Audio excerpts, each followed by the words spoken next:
Hello, everybody. Hello. I think I'm live. Shall we do the mandatory check on my phone? Happy New Year! If we are live. Yes, we're live. Hello, everybody. This is the moment. Hello. Happy New Year, everyone. How are we all doing? Whoa. That's funny, hearing myself 10 seconds delayed. There's a little bit of delay on the stream, so it doesn't really affect anyone or anything. It just means that you're getting everything 10 seconds later than what I deliver it. But great to see you all. Now, I'm on a new little bit of software here, so bear with me whilst I just get everything set up as I like it. I want to make sure that I can see the comments, because the comments are the best bit about this. Let's see. Chat. There we go. Amazing. Oh, wow. Everyone's here. Whoa. There we go. And I'm going to make myself smaller because I don't need to see me. Brilliant. Good stuff. Thanks, Sean Bernadette. 21st century. Barb. Great to see you. A2 Hayes. Constance. Amazing. And anyone else I've missed. Great to see you. And Happy New Year. I hope you've had a good one. If you're familiar with me, you'll hear my voice is a little bit more baritone. This is the week for me to record all my voiceovers for all my documentaries. In the beginning, there was a drummer. Usually my voice is a little bit squeakier. Cork accent. I've got to work a bit harder on that. But alas, I do have a cold. This is not tea, it's not coffee, it's not alcohol, it is a Lemsip. I'm sure you're all familiar with Lemsip. It's actually very tasty. I kind of seem to remember it being kind of a horrible taste, but I'm really enjoying it. It's kind of syrupy and delicious. Anyway, so that's it. But I actually feel great, just my voice has kind of dropped a little bit lower. Great stuff. Shirley's here as well, and Dawn, and loads of people. Fantastic. From all over the place. So as always, guys, just keep in touch with me in the comments and the chat section. If you can't hear me, if something goes off the rails, if it starts lagging or the sound isn't great or anything, just tell me and we'll figure it out. But usually these things they chug along pretty well. It's a kind of a simple setup here in Rory's studio. I'm kind of trying to keep things, minimal, as they say. And this is my first Bodhrán stream of 2026. It's scary to think of 2026. I've spent the last few days packing up a big batch of tippers and keeping cases, going, I think 4 continents this time we had, which is always incredibly exciting. And I write the date on my little notes, and I kept writing 25 today, and it's 26, of course. 2026. I can remember the Millennium Team just like it was yesterday. Maybe you can too. But it's I'm sort of in two minds about January. In one mind, I'm sort of like, every day is the beginning of a new year. Don't sort of set something to the 1st of January and all this expectation and pressure and marketing and food companies and gyms all like saying, new year, new you. So that's one side of it. But another side of it is the more, I suppose, instinctive side. We have the shortest day of the year, and then we have Christmas holiday, whether you celebrate or not, and then the new calendar year, and we're in this sort of very dark, sort of hibernating sort of time. And a lot of seeds, those of us who are into gardening or nature, a lot of seeds have to have this period of stratification in order to sprout and burst into new life once we have that warmer weather in a couple of weeks' time. It is just a few weeks away, 8 weeks really, before all of, certainly in this part of the world, seeds and life starts to begin again in spring. So there is a kind of one side of me that's like, the commercialization of it, new year, new you, all that nonsense. But then there is another part of, I do actually enjoy that transition into the new year. And just for a little bit of recalibration, just checking in, setting myself a few kind of little things. So these live streams are always are always something that I enjoy, because a lot of people sort of maybe even get a Bodhrán for Christmas, or they've been waiting to get their Bodhrán as a gift, or for whatever reason over the holiday took it off the wall, took it back out of the case, and they're going, you know what, I kind of feel a calling or a drive to kind of pick this up and do this. I feel like this is something I want to do, or I've been setting myself up for, or maybe, you know, a calling, right, to do like music or participate in music or something. So, you know, wherever we're coming at it from, I always enjoy these live streams. So as always, I kind of structure them with a little bit of technical work to get us going, and I'll try and differentiate a couple of different options for this technical stuff, so that you know, if you're brand new to the practice, you can use this exercise, or if you have a little bit more mileage, or as I know, as I'm seeing in the chat, some of my star pupils are here. I'm gonna have to make sure that I have some challenges for you too. You know who you are. Okay, so then we'll move on to a couple of your questions. Very interestingly, getting a lot of the same questions, really good questions. So but a lot of you asking the same thing in different ways and from different angles, so I'll try and touch on those, and then we're going to work on some jigs today. We haven't done jigs in a live stream in a while. We did slip jigs, and then we did hornpipes, I think, before that. I can't really remember before that. So we'll look at some jigs, and we're going to do really simple jigs, but we're going to work with syncopation and accents, okay? So they're going to be super simple patterns, but how we can really change the ebb and flow of what we're providing in the accompaniment, on the Bodhrán, of course, by just moving the accent along the line. So we'll sort of work on that. We'll play along with some music, and then I have another kind of funky little syncopated jig pattern that we'll get to if we have time, but I'm pretty determined to make sure we have time. I usually run these for an hour. I think anything over an hour, we're all kind of sweating it out, and you know, an hour seems like a good amount of time. I'm seeing the chat, loads of lovely stuff. Fantastic, Suzanne in Dublin, great to hear from you. Linda and Paddy, and fantastic, mega beginner here, re-beginner here, brilliant, everyone is welcome. Great to see you, Colette. Welcome and happy New Year to you too. Brilliant team, lovely to see loads of you. I'm trying to catch as much as I can from Melbourne in Australia. Oh my goodness, what a time it is there. I suppose it's ahead, isn't it? It's forward, so maybe tomorrow morning. Whoa. Okay, so team, a little bit chilly here. I think we're kind of the next few days in London where I am at the moment. You know, it's going to be cold, so let's just bring a bit of heat into the hands. We're going to obviously be playing a lot today, as we always are. So always good to tune into the physical body, just get some movement into the hands. I tend to run with very cold hands for whatever reason, even during the summer. And just stretch, a couple of stretches through the fingers. Really good one is to just stretch the hands out like that, like you're going stop, or pushing a big boulder, and then very slowly draw the hands down. Ooh, I'm out of the shot. This is a really good one because you're flexing the forearms as well, elbows, shoulders. Relax the arms down by the side. Get my drum out of the way. Really nice and relaxed. Roll the shoulders up to the ears, back to the wall behind us, and drop the shoulders down. You might say, Rory, this is not yoga. Get to the Bodhrán. This is the most important stuff, in my view. When we play the Bodhrán, it's a physical practice, okay? Physical practice, so we want to really tune into the physical body. We're sitting up tall. The head is shooting up this way. Up. Shoulders nice and relaxed like runny custard, dropping down. Hands, wrists, forearms, elbows, upper arm, shoulder, spine. They're all connected, so we got to keep them all relaxed, all right? So roll the shoulders up, back, and down. Up, back, and down. And then we're going to join up the movement so it's connected. We're rolling through the shoulders. And then if you feel good, you can do it the opposite way around. Ooh. Always good to think about being comfortable when you're playing. You probably notice I'm wearing a massive, big, baggy linen shirt.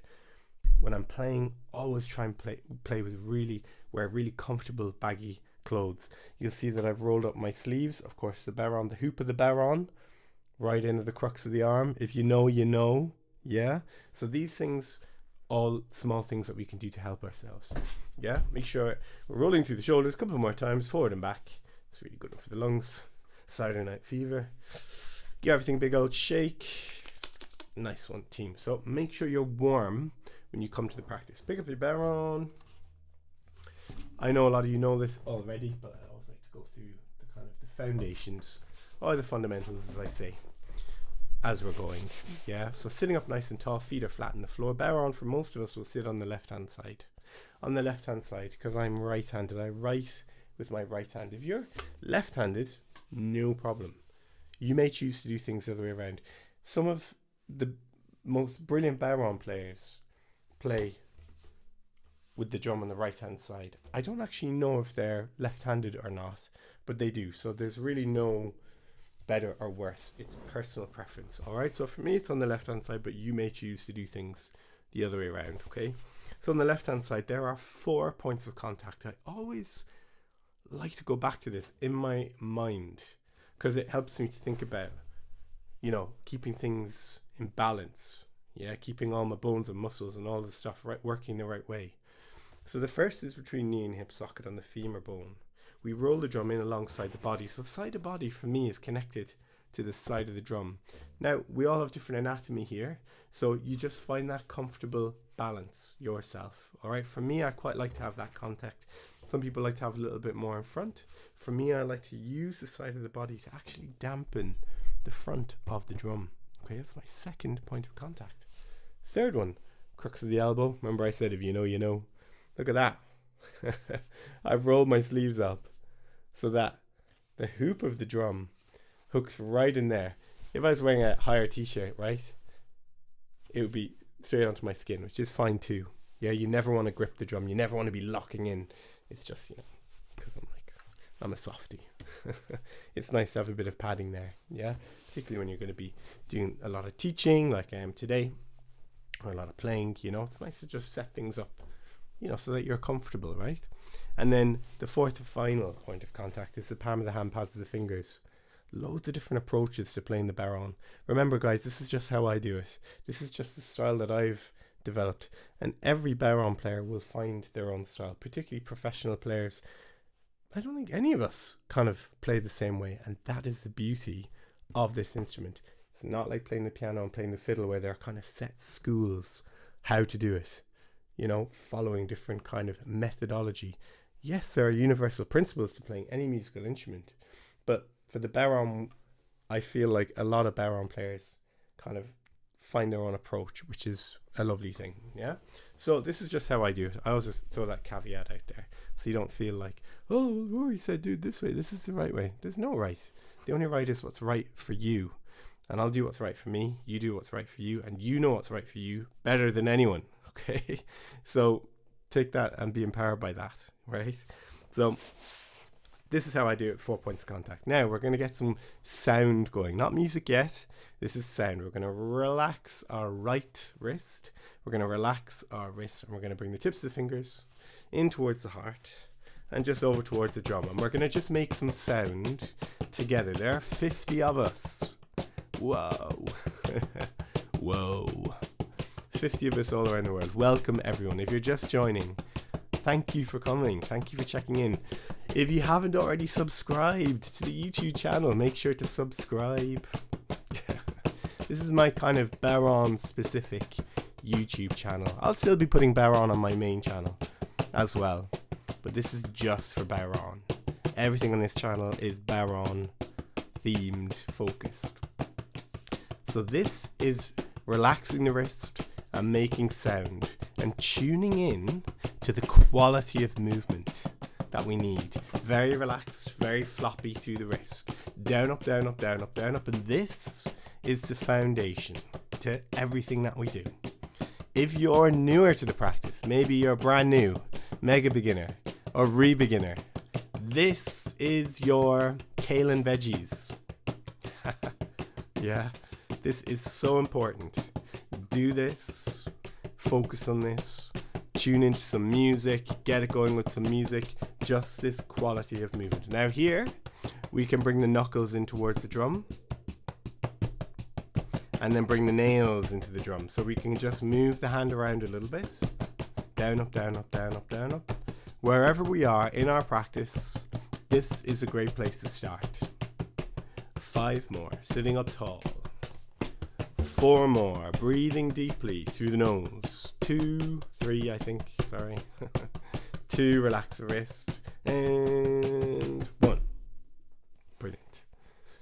This is our warm-up, yeah? This is getting into the physical body, getting things moving, setting ourselves up for success. These thingy-majobs, shticks, tippers, kippings, bone, whatever you want to call it. I tend to call them a tipper these days. When I was learning back in the 90s, it was always called a bone, and the kind of bone that people used was something that looked a little bit more like this kind of a thing, or these ones. Some people had these. I kind of feel like these ones were a lot of the factory made drums sort of came with these kind of tippers. And then you saw some of the kind of cool people with sort of more like thinner drumsticky kind of style, thin shticks. I didn't personally see that until a little bit later. And then when I kind of reconnected with the Bodhrán almost 20 years ago, when I first moved to London, I saw people playing with these kind of rod style tippers. Some people call them brush style tippers, but like a brush is more like that, you know, in the percussion world. You know, a brush is more like that. They don't feel like brushes to me. I'm not saying they're not brushes or anything, but you know, these sort of rod style tippers. And if you're familiar with me and my playing, you'll know that these are the tippers that I make and that I play. And that really, since I came back to the Bodhrán, you know, about 2007, 2008, it was this style of tipper that I really connected with. I like the sound, I like the weight, I like the feeling of it. I also love hearing players with solid tippers and solid sticks too. There's absolutely nothing wrong with it, and you know, it's amazing. But again, it's that kind of individuality that we bring to the practice. And sometimes, of course, I'm using a solid stick, particularly in the studio. I want something really tribal, you know what I mean? So, what else do we have here? The real old school. That is going to be crazy.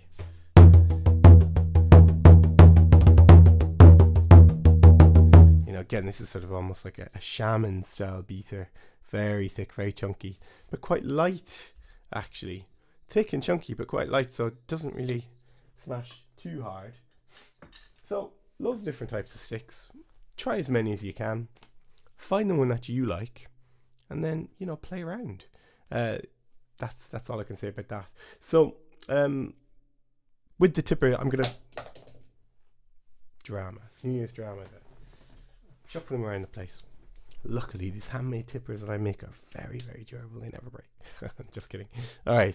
Actually, I've never broken one. So, anyways, I don't know. And I smash it pretty hard, to be honest, sometimes. Okay, so I'm going to show you how I hold the stick, the tipper. This is the way that I like to hold it. Different people hold it in different ways. This is what's been most effective for me. I've kind of tried lots of different grips over the years. This is one that's worked for me. So the way that I get into the position is I think of it like holding a pencil, the posh way that we hold a pencil, all right? And we're going to walk the hand back about 1/3 to 1/4 of the way towards the back. So we're kind of doing that arty paintbrush, holding it from the back here, yeah? So definitely more sort of space on this part of the tipper, the front part of the tipper. I call this the tip of the tipper, the shoulder, and then the grip, and then the butt, of course. Yeah. So this is similar to how we classify the different parts of the drumstick, snare drumstick. All my sticks are deep over there in a big pile. So I'm going to start digging. So pencil, walk the hand back, and then the other kind of key thing, particularly when we have these nice suede grips that I've, you know, really become totally, you know, it's the only tippers I really like to play have these nice, lovely, soft suede grips, is that I can let the tipper fall down into that groove between the pointing finger and thumb. So I barely have to grip. And maybe you can kind of see here, like that, the grip that I'm using is very, very soft. I like to do this in my workshops. I kind of say, I'll be playing and I'll say, grab the tipper. I usually find someone who's a little bit brassier in the group and they'll go, and they'll grab it out of my hand, and there's very little resistance, you know. So imagine yourself pulling the tipper. Of course there needs to be some resistance, or else the tipper will just go It'll just fall out of your hand, right? But we want to keep it as soft as possible. Now, of course, when we're keeping it as soft as possible, the tip will move. It's a dynamic grip. We've got to become accustomed using dexterity, micro positioning. Yeah? All right? So we're constantly moving the hand. It's very dynamic, a little bit like we're typing or we're on our phone. The other visualization, my American friends sometimes roll their eyes at me. I love raccoons. I just love watching, Instagram reels of them and things like that, opening things and catching fish. And they're so impressive with how they can twist things and move things. Of course, they have, I think, opposable thumbs, one of the only mammals, maybe. Anyways, but we're using that dexterity when we're playing, not all the time, but just micro movements. It is not just, that's how I hold the tipper, it's locked there. We're going to have to readjust, all right? So that's how I hold the tipper. That's what works best for me. This is my hot rod. Couple of you commenting that you have my tippers, which is amazing. It's crazy. They're everywhere now, which is absolutely bonkers. Great. Copperino just started the Bodhrán course about 3 weeks ago, and it's brilliant. Many thanks. Thank you, Dave. Thank you very much. I'm delighted to hear you're enjoying it. That makes me very happy. My 3 Bodhrán courses, of course: how to play Bodhrán, begin your journey, develop your practice, and expand your horizons. Developed them over several years based on my in-person workshops and during the pandemic, the work that I did online. So it's kind of, I feel like, my complete method, everything that I know about the instrument and that I value about playing this instrument in that course. So you can check that out if you want at some point. But no. So we've got our grip. We're just going to get that hand moving just like we did without the tipper. Down, up, down, up, down, up, down, up. Going to keep that wrist really relaxed. And we're going to find a 45-degree angle here, team. 45-degree angle. Now, this is crucial to make sure that we don't get the cat scratching in the litter tray. Yeah, we all know that sound. Animal lovers, cat lovers in particular, you know it. 45-degree angle. Yeah. Amazing. Your tippers are the best, Rory. Try them all. Thanks, Deborah. I love them. It's what I use, it's what I play. That's all I can say. I think I've made almost 5,000 now, which is bonkers. I need to do a proper count. And one person returned. One person. Because it was too heavy. The thing is, though, in order to get a full, warm, hearty, earthy sound, we need weight. We need weight. Now, of course, if you've got small hands or injuries, I know, it's a bit mean. Me going, use a heavier tipper or a chunkier tipper. But it's all about sound. Producing that warm Bodhrán sound. Amazing, Sean. Almost done with the second one.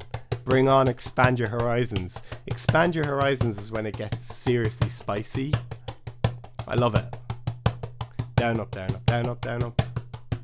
5, 4, 3, 2, 1. Brilliant stuff, team. So, we're nice and warm now. We've gone through some of the fundamentals and the foundations. Yeah. Always good, particularly for me as a teacher, to go through those foundations and share them. Remind myself, for my playing, for my practice, for my teaching practice, these are the foundations, the blocks to everything that we do. Yeah, I'm going to jump into this and that and, fly everything forward and, do all that jazzy stuff. But it's foundations that are the most important. And it's grounding. I think at this time of the year, grounding stuff, lemsip, warm, hearty soups, all that stuff is good soul food. I use a lot of food analogies. You can probably tell. I like food. Okay, team. Comment what you're having for dinner. Okay, just kidding. Alrighty. So, we're going to move on to our technical work. Now, when I say technical work, what I mean is the nuts and the bolts of what we do, the toolbox, the training that we do, yeah, in order to play this instrument, the actual nuts and bolts of playing the bodhrán. All right. Today, our technical exercise is going to be building speed. One of the things that a number of you wrote to me before, I'm playing, I'm loving it, I'm getting it, but I want to build speed. Speed is something that you work on, you develop over time, which is a little ironic, really. In order to play fast, you've got to spend a lot of time building up towards that. A little bit like if we were marathon runners, presumably, I did my marathon in 4 hours and 20 minutes. And then I did my run the next day and it was 4 hours and 18 minutes. You shaved 2 minutes off, So with our speed training, that's the best way to develop your speed. But it's not the only thing. It's taking exercises that you can work on slowly and then gradually build up to develop that speed. Not just, everything on the metronome, doing it slowly and gradually up speeding. Of course, that's good, but this exercise is going to be really good. Slow is smooth, smooth is fast. Fantastic. Love that. Slow is smooth, smooth is fast. Brilliant. Stuff like that. And tell yourself that, little mantras. Write them down in your practice notebook. These things really, really good. All right. See, there's so much knowledge in the chat. If you have tips, if you have suggestions, throw them in this chat, guys. It's really good. Yeah. All right. So it's hard to type and play bodhrán and all of that stuff. I know. All right. So this little exercise has 4 limbs to it. We're going to do it in real time. 4 steady beats that go round and round. Yeah. And the vocalization that we're going to use is Piccadilly coffee, coffee, coffee. Just going to use a familiar vocalization just so that there's lots of access points here. Yeah. Piccadilly coffee, coffee, coffee. 1, 2, 3, 4. Yeah, that's the first part of the exercise. Piccadilly coffee, coffee, coffee. Piccadilly coffee, coffee, coffee. Piccadilly coffee, coffee, coffee. Piccadilly coffee, coffee, coffee. Next part of the exercise, we're going to pass the Piccadilly from beat number 1 to beat number 2. Coffee, Piccadilly, coffee, coffee, coffee. 2, 3, 4. 1, 2, 3, 4. 1, 2, 3, 4. You know what's going to happen in the third limb of the exercise. No surprises in this house today, team. 2nd of January, no surprises here. All right. Piccadilly is going to go from 1 to 2 to 3. Coffee, coffee, Piccadilly, coffee, coffee, coffee, Piccadilly, coffee. 1, 2, 3, 4.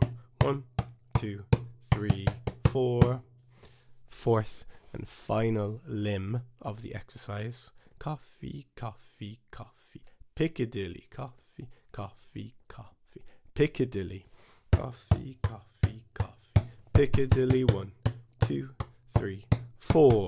1, 2, 3, 4. 1, 2, 3, 4. Now, we're going to do each line 4 times. So this is also a little bit of a neurobic activity because you've got to remember the sequence, which has got 4 sort of parts to it, 4 limbs, as I like to say. And we're going to do each part 4 times. So let's do it together. Let's see if we can just get the show on the road, jump straight into it. If you don't get it first time, keep on driving, stay on the road. Yeah? Jump straight back into it. Don't dwell if it doesn't work out. Remember, this is meant to be a nice little challenge. Yeah? It's too easy for everyone. It's boring. Yeah? So, Piccadilly, coffee, coffee, coffee. 2, 3, 4. Then we pass it down. 1, 2, 3, 4. 1, 2, 3, 4. Coffee. Piccadilly, coffee, coffee, coffee. Piccadilly, coffee. Then on to the third. Coffee, coffee. Piccadilly, coffee, coffee, coffee. Piccadilly, coffee, coffee, coffee. Piccadilly, coffee. And then on to the last. 2, 3, 4. 1, 2, 3, 4. 1, 2, 3, 4. 1, 2, 3, 4. Done. Nice one, team. I've just realized my microphone is kind of covering. Hopefully you can kind of see and blow it up big on the screen so you can see what I'm doing. So, all good so far. We've got the sequence down. Now, we're going to get our old friend. Hello, metronome, our old friend. We're going to get the metronome out. And we're going to take that same speed. Hey, metro timer. Here we go. Oh no, downloading. Oops. Haven't been doing my metronome practice team. Been busted. 2, 3, 4. So hopefully this kind of comes through nice and clear. Coffee, Piccadilly, coffee, coffee. That's the vibe, yeah? So this is 95 BPM, all right? So you can even practice with your own metronome at home. Hopefully you can hear that relatively clearly. We can do it together, all right? Enough of that metronome for just a moment. On the Piccadillys, I want you to increase the finger pressure between pointing finger and thumb. Okay? Not like gripping, but just a little bit more finger pressure.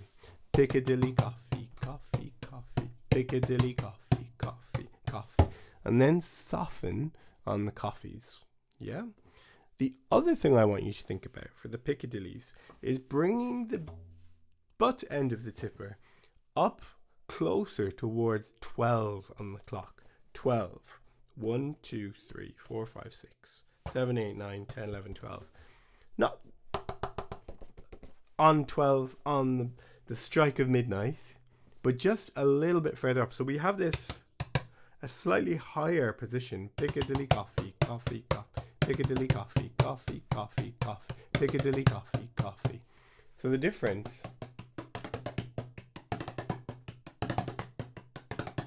we just move ever so slightly up into that position. Yeah? We're going to keep it nice and slow at 95 BPM first. We're going to do a full round and just think about those things. Don't action them. Just think about them. Yeah? Ready, steady, let's go. Piccadilly, coffee, coffee, coffee. Piccadilly, coffee, coffee, coffee. Piccadilly, coffee. Are you vocalizing? Coffee. Piccadilly. Coffee. Piccadilly. Coffee. Piccadilly. 1, 2, 3, 4. 1, 2, 3, 4. 1, 2, 3, 4. 1, 2, 3, 4. 1, 2, 3, 4. 1, 2, 3, 4. 1, 2, 3, 4. 1. Brilliant stuff, team. 95 BPM, 105 BPM. Now I'm jumping in slightly bigger steps. Actually, let's go up to 110. Because the idea is that you'll move in 2s or 3s, or maybe 4s. Yeah, if it's feeling really, really easy. But moving in small steps. 110. 1, 2, ready, go. Piccadilly, coffee, coffee, coffee. Piccadilly, coffee, coffee. Piccadilly, coffee, coffee, coffee. Piccadilly, coffee, coffee, coffee. Piccadilly.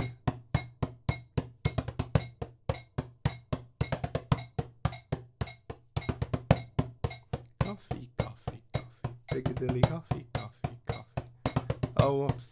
Piccadilly, coffee, coffee, coffee. Piccadilly, coffee. Coffee, coffee, coffee, Piccadilly. And then on to the fourth.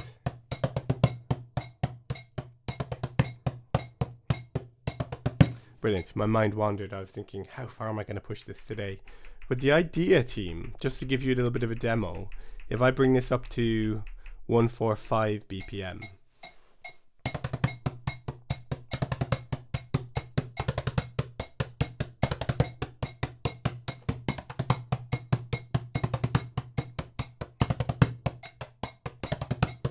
One, two, three. 1, 2, 3. 1, 2, 3. 2, 3. 1, 2, 3. 4. 1, 2, 3. 4. 1, 2, 3. 4. 1, 2, 3. 4. Done. If I bring that up to 165.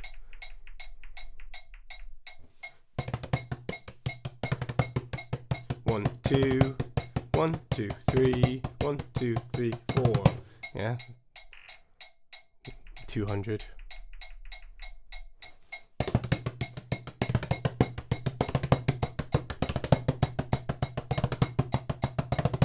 1, 2, 1, 2, 1, 2, 3, 1, 2, 3, 1, 2, 3, 1, 2, 3, 1, 2, 3, 4.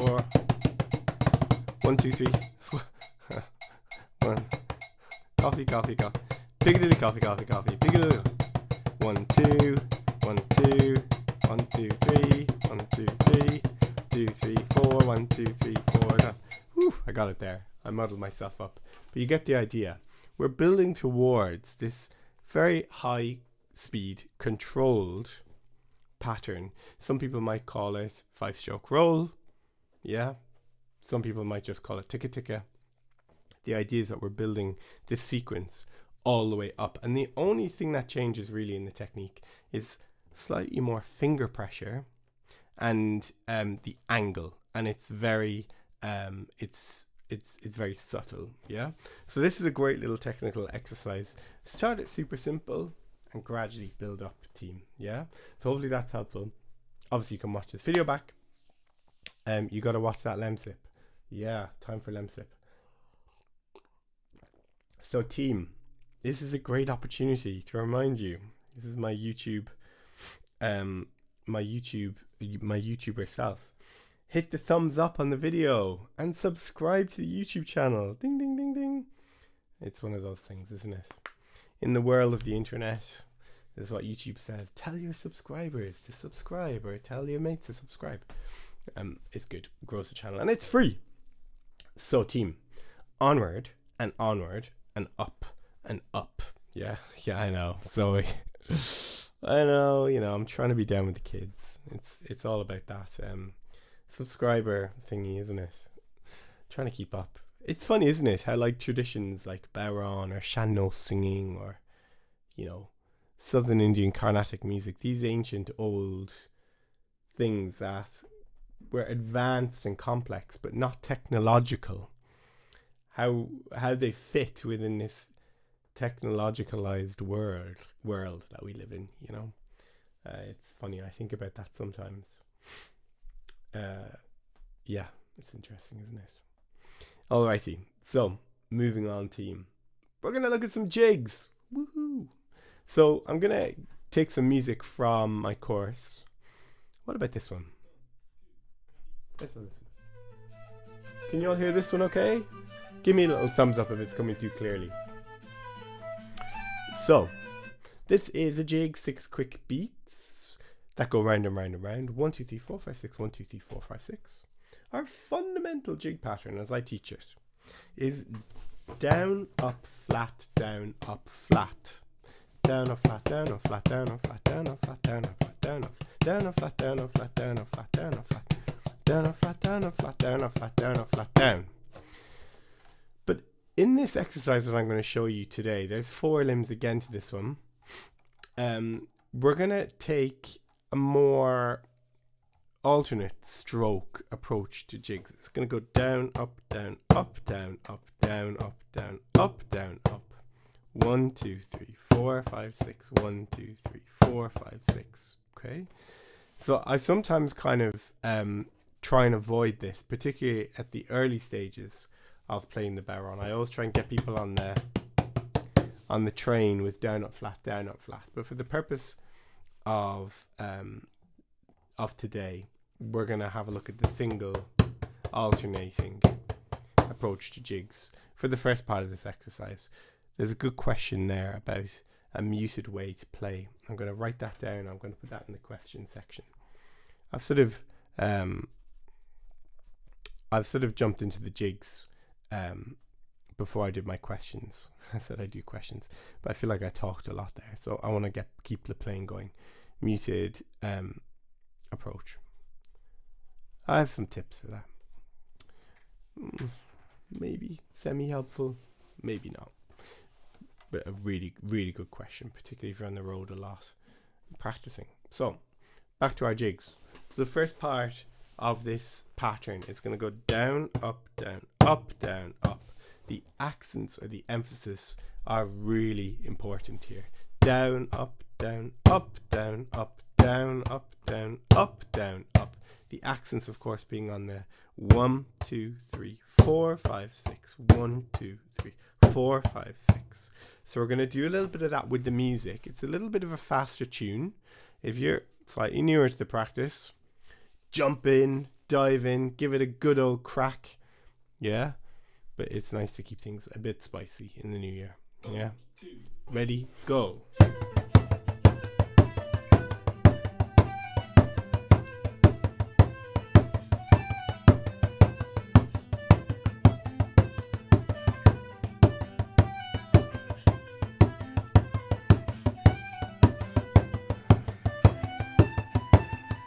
Down, up, down, up, down, up.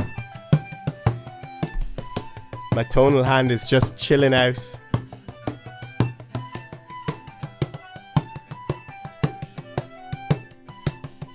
Five, four, three, two, one. All right. Nice and simple, the first part of this exercise. Second part of this exercise, the accent gets a little more syncopated. The accent moves from 1, 2, 3, 4, 5, 6 to 1, 2, 3, 4, 5, 6.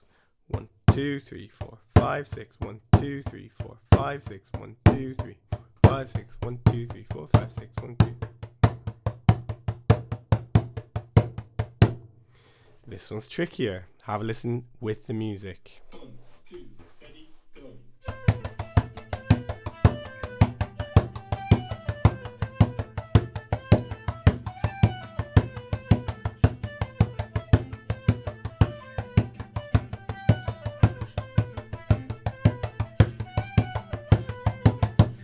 Okay, so it feels very weird when you do it on a loop like that, but when we do it in context, it will make more sense. You'll feel that syncopation and how it sits within the groove. The third part of this exercise, the accent goes from 1 to 2 to 3 to 4 to 5 to 6. 1, 2, 3, 4, 5, 6. 1, 2, 3, 4, 5, 6. 1, 2, 3, 4, 5, 6. 1, 2, 3, 4, 5, 6. Down, up, down, up, down, up, down, up, down, up, down, up, down, up, down, up, down, up, down, up, down, up, down, up. Again, we'll do a little bit of this with the music.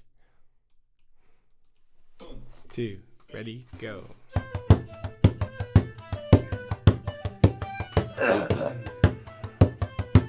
2, 3, 4, 5, 6. 1, 2, 3, 4, 5, 6.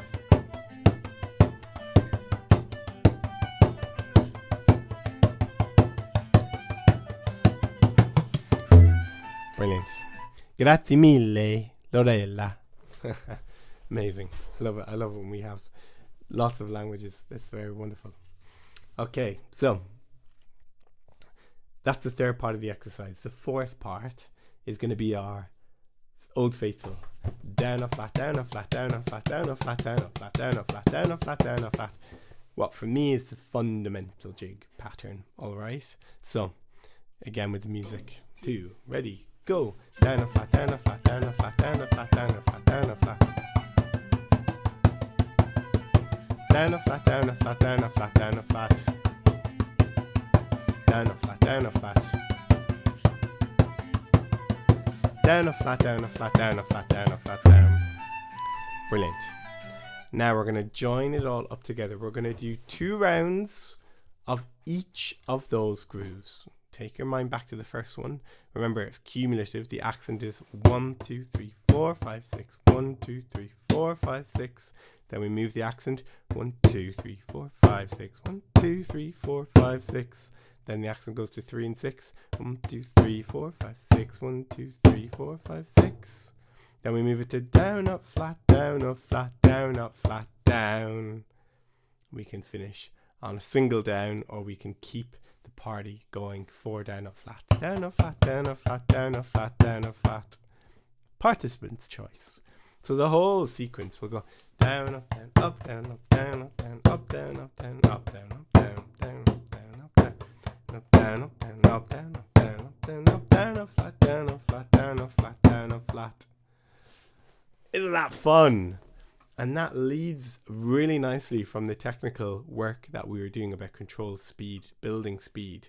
Start this one slowly. 4 limbs to this exercise. Loads to think about, and gradually ramp up your speed. We're going to do it with the music. Should we do it on the slightly slower speed? I think I have this track at a slower speed. Swallowtail. Let me see.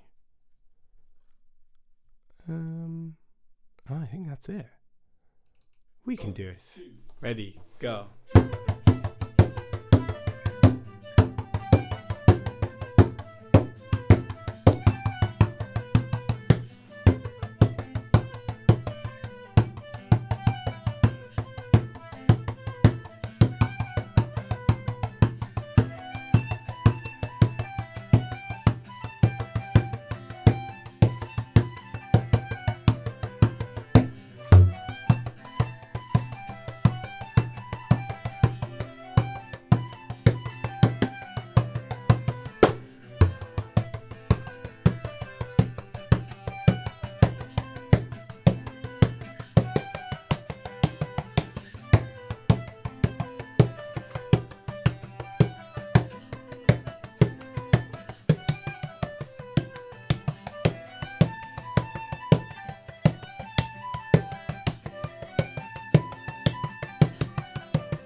Oh. Very good. So again, it's like a more technical jig pattern, but a really good one for accessing all of those different accent points, team. A really nice one, particularly at the beginning of a new year. It takes quite a bit of discipline to get this one pinned down the four corners of the tent. Yeah. My brain just melted. Oh no. Hopefully in a good way. Brain melting in a good way. Fingers crossed. Before I move on to the final groove, gonna jump into a couple of questions that people threw in and that people emailed and wrote to me on Instagram about. For the dampening, oh no, yes I do have it. For the dampening, look at this guy. I got this when I was 16 or something. This practice pad. And I still have it. This is my favorite one. It's almost kind of like, you know, my lucky one. But of course, the beauty of the practice pad is that it doesn't make a big racket.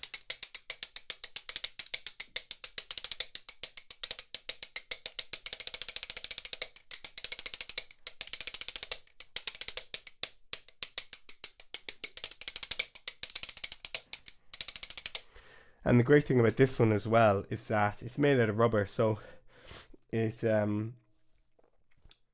not going to damage your tippers if you have tippers like these ones that I use. Sometimes you can get practice pads that are kind of made out of a little bit like wetsuit material. Sometimes I find those ones can kind of snag a little bit on the tippers. I don't really like the sound as well. They don't really feel kind of they don't feel quite as rebound. The rebound doesn't feel as natural to me. So this guy, I think these are actually made in Australia. The Billy Hyde natural rebound pad, probably about 10-15 quid. You can get them. So this is what I recommend.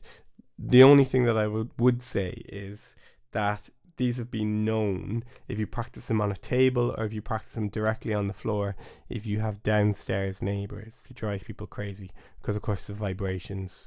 Yeah, but if your body is part of the resonating chamber, you're just holding it in your hand, or yeah, it's not going to be kind of resonating or vibrating on the floor. So just something to think about. So that would be what I had. Zoe had a really good comment as well. I think I saw Zoe. She had felt, I think she said, on her tipper maybe. Use a felt tipped tipper. So that's something you can do. I'm sure you can probably buy them. Or just literally get a little bit of felt and wrap it around, you know, with some fishing gut or some string. Be creative, you know, like play around. The other thing that you can do is, one of my students once had like kind of a foam cutout. They'd kind of got foam, I don't know, from somewhere, even like for, I don't know, like sort of, you know, like padding stuff. And she'd kind of cut it into a round and we'll put it inside the drum and then put her hand up against the foam. And it just kind of cut off a lot of the vibration.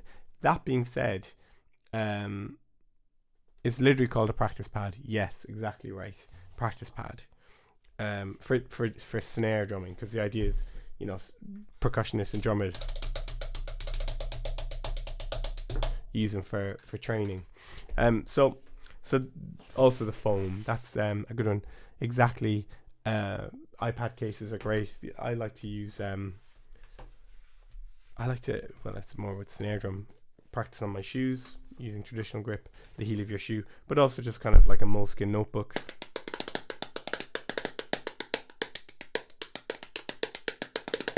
These are all good things you can do quieter. Yeah. So that's that question, which is a great question. Be creative, see what works. And of course different drums will be, you know, if you put the foam up against them, sometimes they'll quieten right down. Some of them will still be loud and annoying. Yeah. So for neighbours, not for us of course, but for everyone else. So the other question I had was about tuning. Now tuning is a big old topic, and it really depends on the drum that you have and the system that you have. So I'm going to dip into it now a little bit, but in my course, in my online courses, I go into this in detail and I kind of talk through it a lot. But the two kind of, one of the points that came up, which was really interesting, was what note to tune to. And it really depends on, again, your drum and how intimate it is. Some drums, when you hit them, they sound very much like a note, particularly some of the finer handcrafted instruments. They sing a beautiful, beautiful pitched note. The intonation is very clear. And in those instances, I will tune the drum to what's called the tonic note of the tune. The tonic note is in do, a deer, a female deer. You know that tune? The tonic is do, do, re, mi, fa, sol, la, ti, do. Yeah? That is the home note of the tune. Now, we could go into harmony and spend a whole 4-year BMOS course talking about harmony and how harmony is built and how we analyze harmony and use harmony. But for the purpose of us in this moment right now, we can also simplify it right down. If we take a tune, let's take this one here. 1, 2, ready, go. Dum, da ba da ba da. Very often in traditional Irish music, the first note in the tune will be the tonic, which is very often the key that the tune is written in. I don't even want to give it a label, A, B, C, D, E, F, G, or A. Yeah? All I want you to do is listen to a tune and see if you can find the tonic.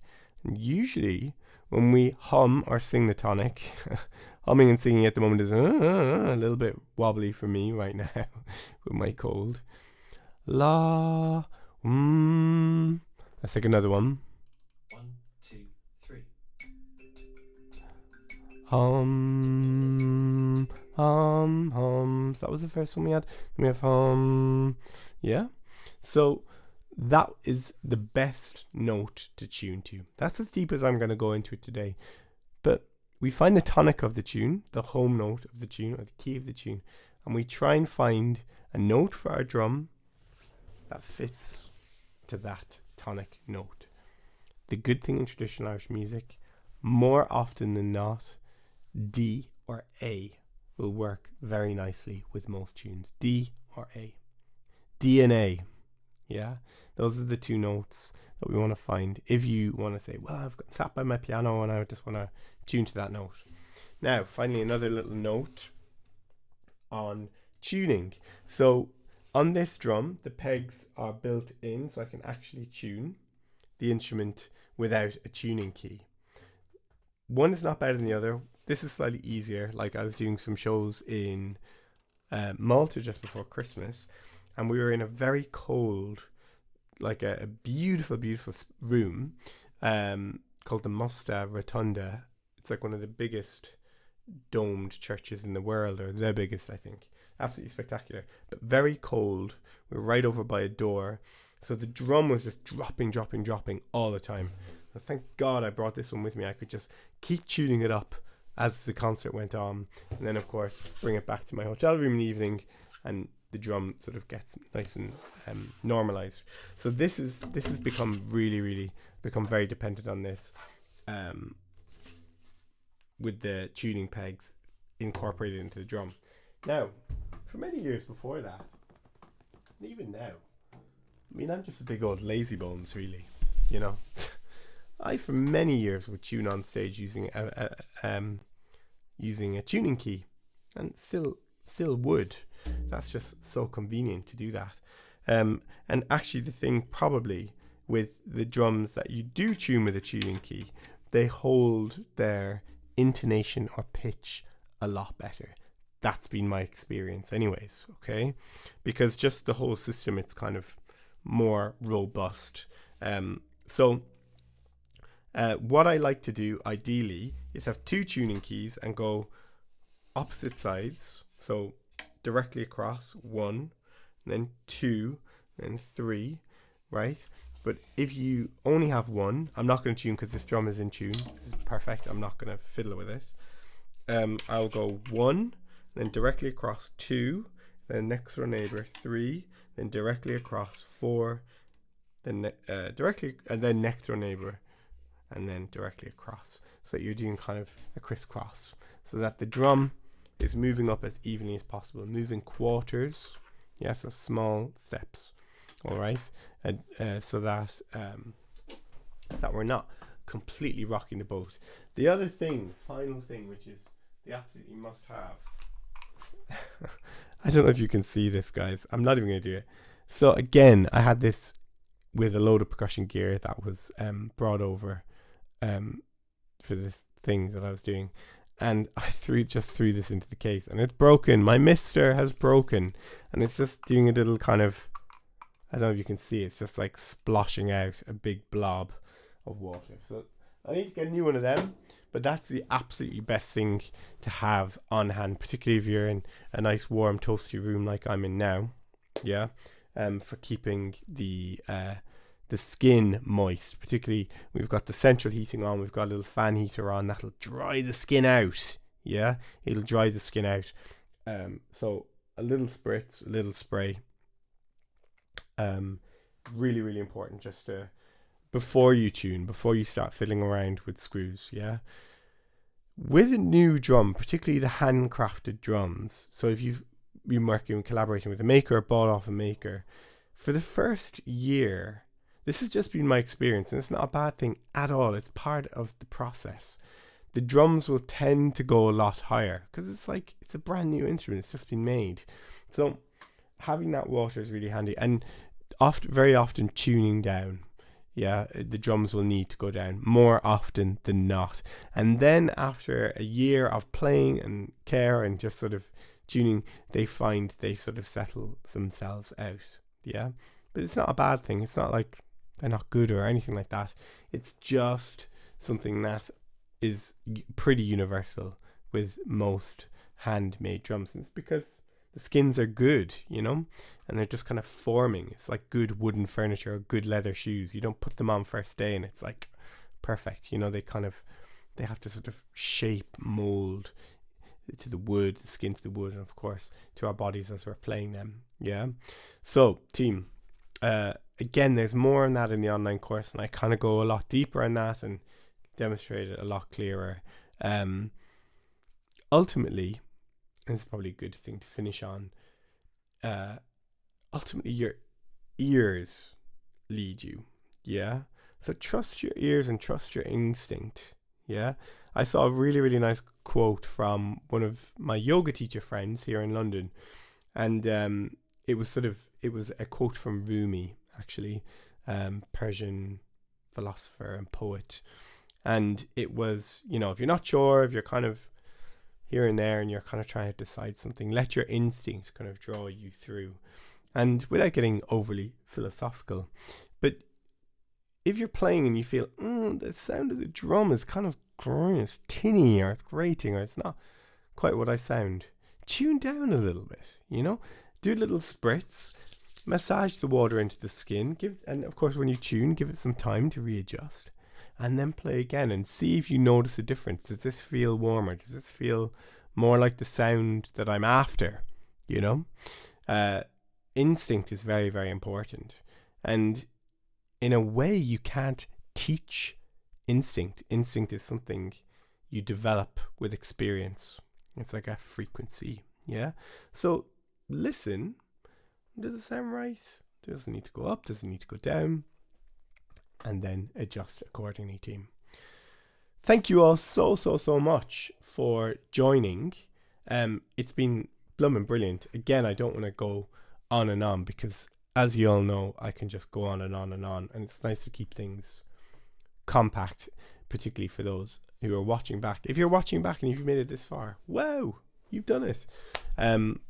Really, really good to have everyone on board. Familiar friends, new friends, great to see you all. Thank you for commenting. And here we are, it's the 2nd of January. Wishing you the best for this new year. Whether you like to go big, whether you like to keep it nice and relaxed, it's all good. And thank you for sharing an hour with me.